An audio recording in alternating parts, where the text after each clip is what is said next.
Ya, aku udah 4 tahun ini secara iman mengikuti Kristus. Aku berdoa semoga kado Natal tahun ini aku bisa baptis. Ada 1.000 orang di sini, semoga bisa bantu mengaminkan. Oh, karena kamu baru masuk, jadi kamu masih pakai kacamata kuda menilai semuanya. Semakin kamu belajar, kamu semakin menyadari mana yang harusnya saya pilih. Jadi jangan terburu-buru dulu, kamu belajar aja dulu.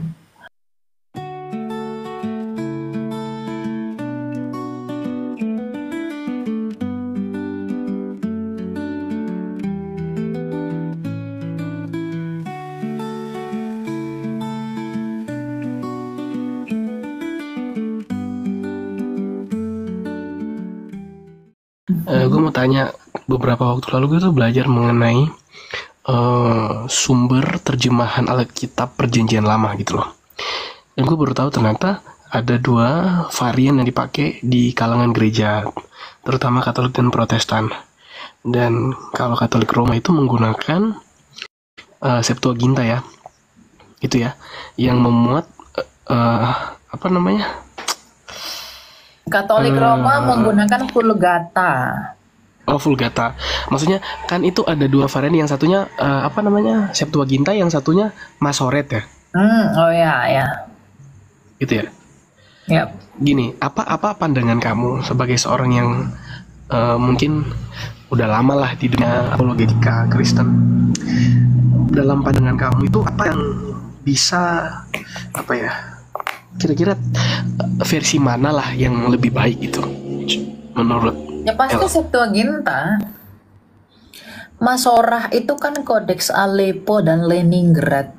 Itu kan buatan orang Yahudi, itu di abad ke-9-10. Iya benar. Jadi ya memang harus Septuaginta. Septuaginta itu sudah selesai di zamannya Tuhan Yesus. Itu yang Tuhan Yesus pakai di sinagoga. Jadi mana yang kamu terima ya Septuaginta. Makanya Alkitab yang saya pakai adalah Alkitab yang dari Septuaginta, yang ada di Deuterokanonikanya. Meskipun saya bukan Katolik ya. Gitu. Oke. Soalnya kan kalau di kalangan Protestan kita gitu kan, itu kan pakainya yang Masora ya.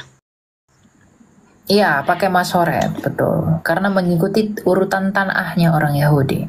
Ya. Nah, tanahnya Yahudi itu nggak ada di Deuterokanonikanya, makanya Protestan mengikuti itu. Tapi dalam pandangan gue tuh setelah gue lihat secara detail penulisan kata-kata yang dipakai di Masoret, maksudnya terjemahan gitu ya dari kata-kata Masoret dengan Septuaginta, itu Septuaginta emang lebih apa ya, lebih jujur gitu loh. Kalau gue lihat gaya bahasa dari terjemahannya aja udah kayaknya ada perbedaan yang mencolok banget gitu. Ya, betul. Itu menurut kamu gimana untuk menyikapi itu? Apakah salah kalau seorang Protestan itu memakai versi apa namanya Septuaginta atau gimana? Saya Protestan, saya pakai Septuaginta. Kan permasalahan Protestan lah apalah itu hanya tentang mengikuti pikiran siapa. Kan gitu. Iya benar juga. Sudah. Mau pakai apa kayak terserah, mau pakai apapun. Yang penting kamu beriman kepada dia di dalam pengertian yang benar. Apakah orang yang pakai Masorah dengan orang yang pakai Septuaginta itu mengakui Yesus yang beda? Enggak juga, enggak mungkin lah. Itu nggak perlu dipermasalahkan. Tapi memang ada hal-hal yang mendetail yang memang naskah Masorah itu nggak bisa jawab. Itu hanya bisa dijawab oleh Septuagint. Karena memang Septuagint lebih sahih. Itu untuk mereka yang belajar lebih dalam mengenai kanon Perjanjian Lama misalnya. Gitu. Ya, dan tentu pengajaran-pengajaran yang dilahirkan dari klaim itu kan beda-beda juga. Yang sama-sama pakai Septuaginta pun punya dogmanya juga masih beda. Lalu mana yang kamu harus pergi berpihak? Kamu kan bingung juga kan? Iya benar juga sih. Nah, itulah dinamika gereja itu.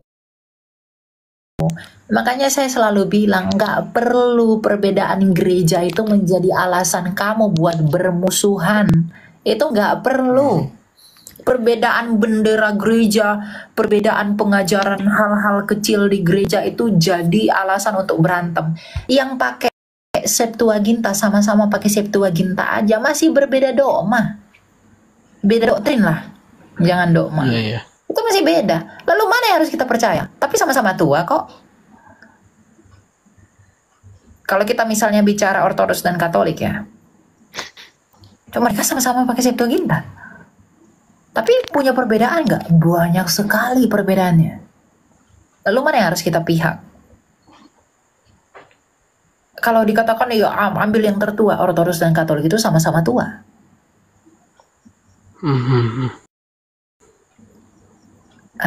Makanya saya selalu katakan, tidak perlu mempermasalahkan perbedaan gereja itu, tidak perlu.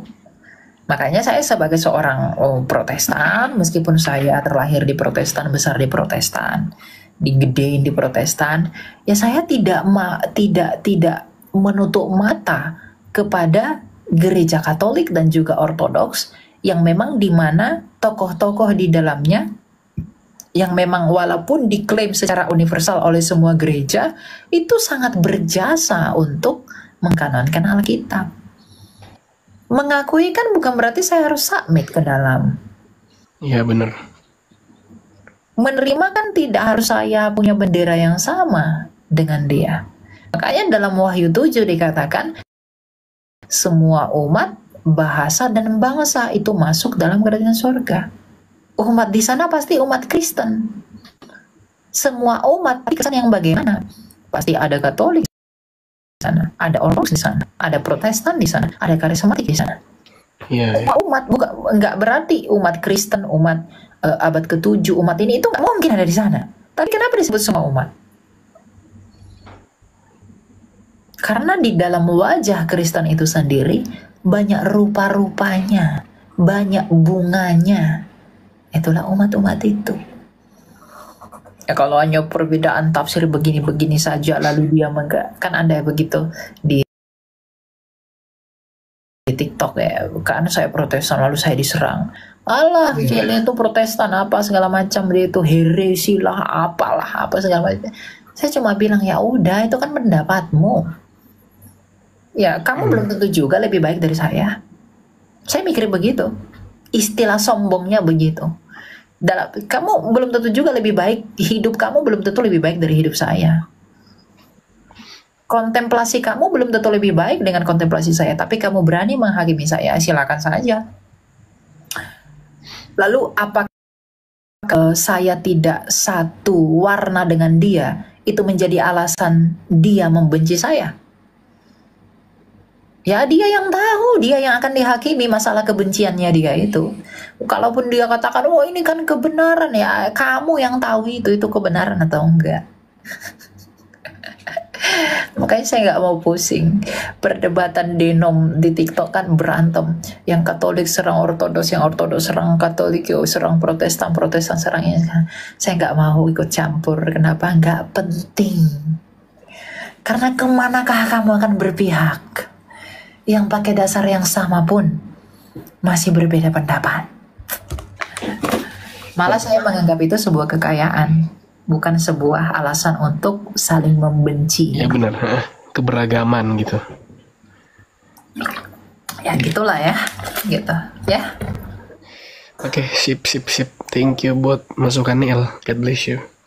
Oke, lanjut ya. Oke. Ya. Jadi kalau yang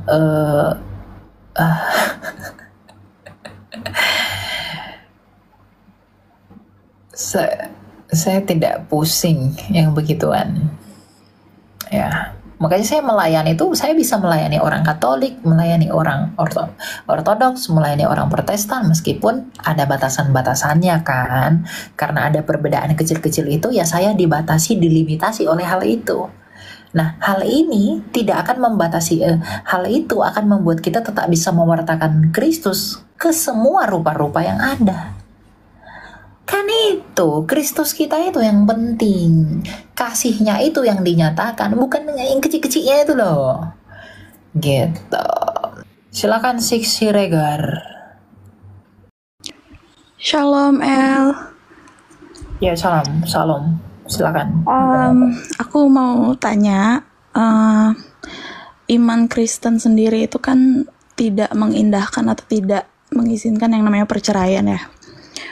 Lantas boleh nggak sih kalau hal itu tuh jadi alasan aku untuk membuka kemungkinan bahwa nggak pasti sih, tapi membuka kemungkinan aku untuk nggak merit gitu.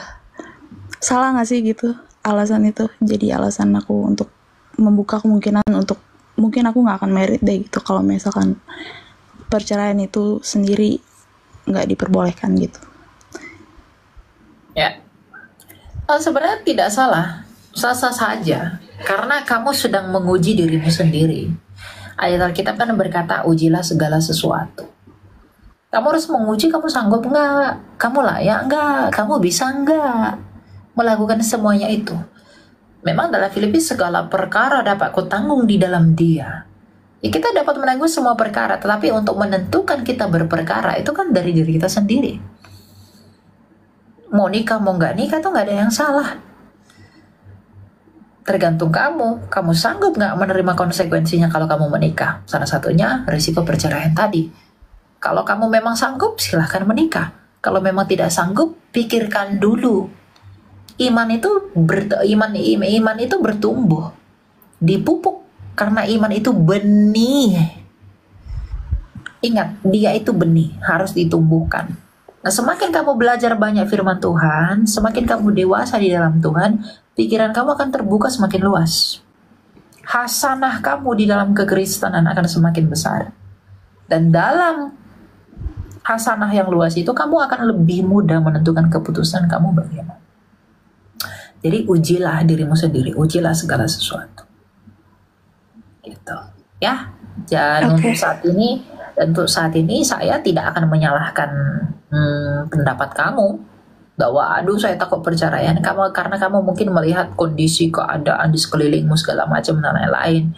Atau mungkin kamu punya keluarga yang seperti itu sehingga kamu aduh aku nggak mau deh menikah, takut begini ada traumatik. Itu manusiawi gitu loh. Tetapi iman itu kan melebihi segala sesuatu. Nah, untuk mendapatkan hal itu yang melebihi segala sesuatu itu, kamu perlu memupuk iman kamu itu yang adalah benih, agar kamu melihatnya bukan lagi dalam kacamata duniawi, tapi kamu melihatnya dalam kacamata rohani. Kamu sanggup gak menghadapinya? Kamu punya iman gak? Kamu punya pengharapan gak yang kuat untuk bisa menjalani? Dan tentu saja yang paling penting, jangan lupa libatkan Tuhan dalam setiap keputusanmu. Karena Dia tahu apa yang kita lakukan, gitu, ya. Oke. Berangkat dari pertanyaan aku tadi, aku pengen tahu persisnya hukum pernikahan dalam iman Kristen itu seperti apa sih memangnya? Apakah emang diwajibkan atau enggak, atau baiknya itu gimana sebenarnya? Nggak ada dikatakan diwajibkan menikah tuh, nggak ada. Oke. Jadi kalau mau menikah silahkan. Tuhan Yesus sendiri mengatakan ada orang yang tidak dapat kawin karena memang ia terlahir sejak demikian begitu, atau ada yang tidak dapat kawin karena memang mereka dikhususkan bagi kerajaan Allah, tapi ada yang juga kawin untuk hal-hal tertentu. Jadi ya ada yang memang nggak bisa kawin untuk hal-hal tertentu. Atau mungkin alasanmu bisa menjadi pembenaran bagi kamu kalau kamu memang merasa kamu tidak teruji untuk melakukan itu. Gitu loh. Ya, jadi mau nikah mau tidak nikah tidak apa-apa. Tapi kalau menikah hanya satu laki-laki dan satu perempuan, tidak satu laki-laki 4 perempuan, ya, hanya satu laki-laki dan satu perempuan, dan di dalam ikatan pernikahan yang sah di hadapan Allah. Kalaupun mereka bercerai atau berpisah, jangan menikah lagi. Kalau sudah terlanjur menikah lagi, minta ampun sama Tuhan dan berdamailah masing-masing. Tapi kalau sudah bercerai tetapi tidak menikah lagi, maka solusinya hanya ada 2 kata Rasul Paulus. Berdamai atau hidup sendiri masing-masing. Itu saja. Kalau sudah terlanjur menikah lagi, berdamai, saling merelakan, saling mendoakan, dan hiduplah masing-masing di dalam apa yang sudah dibangun. Sesimpel itu. Ya? Oke, jelas El. Oke. Ya, aku udah 4 tahun ini secara iman mengikuti Kristus. Aku berdoa semoga kado Natal tahun ini aku bisa baptis. Ada 1.000 orang di sini, semoga bisa bantu mengaminkan. Oke. Oh, kamu belum baptis ya? Belum, El. Tinggal di mana? Di Tangerang, Gading Oke. Serpong. Kamu sebelumnya dari apa? Iman apa? Aku sebelumnya Muslim. Oke. Kenapa ikut Yesus? Apa yang kamu temukan? Why? Itu pergumulan hati aku sih. Alasan pribadi memang. Kalau diceritakan detailnya Bukan panjang ya? sekali, tapi memang aku menemukan kedamaian dan iman aku memang di dalam Kristus. Puji Tuhan. Oke, puji Tuhan. Oke, kalau nanti udah dibaptis kabari saya di chat atau apa gitu kamu mau kabarin ya. Karena kenapa saya katakan kamu kabari saya biar bisa kita follow up untuk memuridkan kamu. Karena saya punya banyak tim. Ya, apalagi Tangerang tuh deket banget gitu loh. Ya, ingat ya, kita memuridkan kamu bukan untuk memasukkan kamu ke gereja tertentu. Ingat, bukan begitu. Tapi untuk membina kamu, menguatkan kamu. Kan tentu saja ya, kamu sebagai orang baru, sebagai seorang petobat baru, kamu perlu diajar. Saya aja masih perlu diajar loh. Meskipun saya sudah mengajar orang, saya masih perlu diajar dan saya terus belajar, mengupgrade diri. Apalagi kamu yang baru masuk. Jadi siapa tahu yang tadi juga siapa? Kenny ya. Nah, kalau nanti dia udah dibaptis, saya suruh dia kabari saya agar kita bisa membantu dia untuk belajar. Kita follow up gitu loh. Nah, kamu juga begitu, ya? Oke? Ya, oke. Thank you, El. Ya, permasalahan aku bukan masalah sih. Maksudnya aku masih bergumul dengan memilih gereja gitu. Aku masih explore banyak gereja dan mencari mana yang betul-betul imanku berada di sana gitu loh. Ya nggak apa-apa. Itu aja sih sebenarnya. Tapi tetap hati-hati, jangan sampai terjerumus ke gereja sesat ya. Pokoknya alat yang bisa kamu gunakan untuk menentukan itu gereja baik atau enggak. Yang pertama, lihat apakah mengakui Tritunggal atau enggak. Yang kedua, apakah mengakui Yesus sebagai satu-satunya juru selamat. Itu saja. Jadi yang lain kamu nggak perlu pusingkan. Dua ini menjadi indikator. Jadi kalau kamu lihat gereja, diajak ke gereja tertentu, lihat dulu, cari tahu nih gereja ini mengakui ketritunggalan nggak, mengakui keselamatan hanya di dalam Yesus nggak. Nah, itu dulu. Oke? Oke, ya. Thank you so much, El. Ya. Tuhan memberkati. Itu dikatakan bahwa Paulus itu adalah wakil Tuhan. Itu. Oke, itu pertama. Kedua, pertanyaan itu adalah akan aku kan sempat ke gereja yang NDC lah, Nafiri. Nah, di situ gereja itu kayak konser gitu sebenarnya. Bukan kayak gereja, kita nggak ada di sana, kita malah lebih banyak nyanyi. Saya pendapat Kak Elia gimana soal itu? Dan baru masuk pun langsung perpuluhan semua QR code di mana-mana gitu. Terserah mau kemanapun Anda pergi, ya selama Anda dibawa kepada Kristus itu nggak masalah. Mau ke Katolik kek, mau ke Protestan, mau ke Ortodoks, silahkan saja. Saya tidak berurusan dengan itu. Ya kalau karena kamu baru masuk, jadi kamu masih pakai kacamata kuda menilai semuanya. Semakin kamu belajar, kamu semakin menyadari mana yang harusnya saya pilih. Jadi jangan terburu-buru dulu, kamu belajar aja dulu. Jangan pelajari gerejanya, pelajari siapa yang di dalam gereja itu. Kamu pelajari itu dulu. Kamu jangan belajar pendapat-pendapat. Kalau kamu tanya gereja-gereja, ya pasti akan membela gereja masing-masing. Tapi itu tidak penting. Itu nggak penting. Itu nggak penting. Saya katakan itu nggak penting. Karena Tuhan tidak mengkehendaki ritual-ritual. Yang Dia kehendaki adalah kehidupanmu yang menurut kehendaknya. Pikiran Kristus. Makanya Tuhan bilang apa sama Saul? Aku nggak mau persembahanmu, nggak mau. Yang ku mau kamu dengerin aku. Itu kata Tuhan sama Saul. Aku nggak mau, aku nggak suka korban sembelihanmu itu, aku nggak mau. Yang ku mau kamu taat sama aku. Jadi kuncinya, kamu mau dimanapun, kamu mau di Katolik kayak di Protestan apa segala macem lah itu, entah apalah itu. Kuncinya kamu taat sama dia. Itu aja. Taatnya dalam hal apa? Ya kasihi Allahmu, kasih sesamamu, itu saja. Itu yang perlu kamu lakukan. Kalau masalah, aduh di sini disinggung apa persepuluhan apa segala macam, ya kalau kamu nggak mau beri ya nggak usah beri. Tapi jangan halangi mereka, jangan kamu hakimi mereka yang mau memberi. Kan saya selalu bilang begitu. Yang memberi jangan menghakimi yang tidak memberi. Yang tidak memberi jangan menghina yang memberi.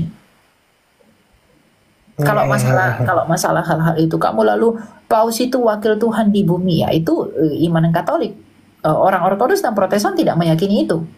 Lalu apakah hal ini akan kamu gunakan sebagai pembanding dalam rangka dalam pengertian sebagai tembok yang besar? Saya pikir enggak. Makanya saya katakan jangan fokus kepada ornamentasi dan bendera gerejanya, tapi fokuslah kepada dia yang ada di dalam gerejanya.